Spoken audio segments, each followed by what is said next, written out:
अस्सलाम वालेकुम नाज़रीन, जो होस्ट मेहदी बलोच सदाई जीअं को न को टॉपिक खणी ईंदा आहियूं। हिन चक्कर जेको आहे सरदार शाह साहब चयो आहे त बाबा चणा वणा खपायो, नौकरी बोकरियूं कोन्हनि। ना आहे हुते मौजूदु त ॿियो को कमु कनि, भला चणा वणा सुठा ठाहिण सिखी वठनि त कमाए सघनि। ही जेके 40+ मार्कूं खणी आया जेके माण्हू जेके वेठा इंतज़ारु कयूं, उन्हनि टेस्ट वग़ैरह पास कयूं, उन्हनि इन इंतज़ार में त बाबा सिंध गवर्नमेंट जेको आहे हेल असांखे जेको आहे मास्टर कंदी, टीचर कंदी। त हुन ई वीडियो में चए थो बाबा तालीम खे जेको आहे तव्हां रोज़गार जो ज़रियो न बणायो, तालीम ॾियो माण्हुनि खे। तइलीम खातो तइलीम ॾियण जो ज़रियो आहे, रोज़गार ॾियण जो ज़रियो न आहे। उहो माण्हू थो ॾे इहे सलाहूं जेके 33 खां 39 मार्कूं खणंदड़ माण्हुनि खे हार्ड एरिया ऐं सॉफ्ट एरिया वारा इहे जुगाड़ सुगाड़ करे उन में इलाही माण्हुनि खे पंहिंजा नवाज़िश करे भर्ती कयो वियो। उन केतिरा ई सबूत मां वटि पहुचंदा आहिनि। उन खां अलावा उन साॻी वीडियो में जंहिंमें ही पहिरियां चए पियो त तालीम खे रोज़गार जो ज़रियो न बणाए, वरी अॻिते हली उन ई वीडियो में साहब चए थो त जेको आहे असां तव्हांखे रोज़गार ॾिनो आहे, शुकुर कयो ख़ुदा जो। इन करे असां हुननि खे मेरिट ते रोज़गार ॾिनो आहे, हू शुकुर कनि ख़ुदा जो।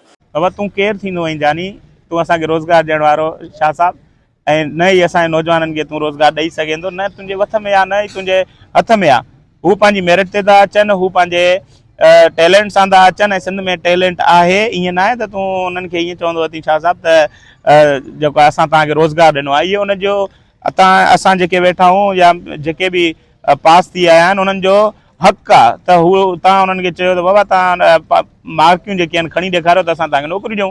हू मार्कियूं खणी वेठा, डिग्रियूं हथ में जले, हाणे फैक्ट्रियुनि जा धिका पिया खाइनि, को होटल ते वञी वेटर पियो थिए, को किथे वञी बाइकिया पियो हलाए। त हिननि ख़ुदारा सिंध गवर्नमेंट जा जेके आला जेके माण्हू वेठा आहिनि, CM आहे या जेके बिलावल साहब आहे, त बाबा अहिड़नि मिनिस्टरनि खां असांजी जान छॾायो जेके 25,000 रुपए में डेस्क था खपाइनि, जेकी मार्केट में 5,000 थी मिले। त इहे सभु सॼा जेके स्कैंडल्स आहिनि, इहे सॼी जेके करप्शन केसिस आहिनि, इहे सॼी हर कंहिंखे ख़बर आहे। सिंध जा स्कूल जेके आहिनि, 70% स्कूलनि में पाणी कान्हे, तव्हांजी RSU थी चवे, ऐं तव्हांजे 50% स्कूलनि खां वधीक जेके हिते वॉशरूम कान्हनि स्कूलनि में, इहो बि RSU जेको तव्हांजो पंहिंजो डिपार्टमेंट ठहियलु आहे उहो पियो चवे।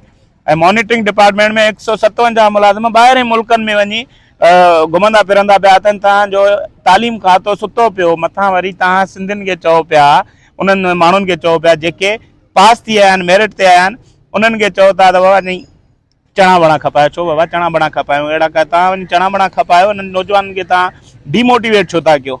इहो मां हिकिड़ो नंढो मैसेज हुयो। ऐं जेके बुरो लॻे कंहिं दोस्त भाउ यार खे, कंहिं साफ़ी दोस्त खे बि बुरो लॻे या कंहिंखे बि बुरो लॻे त भली दिलि में वठिजो, को मसइलो न आहे।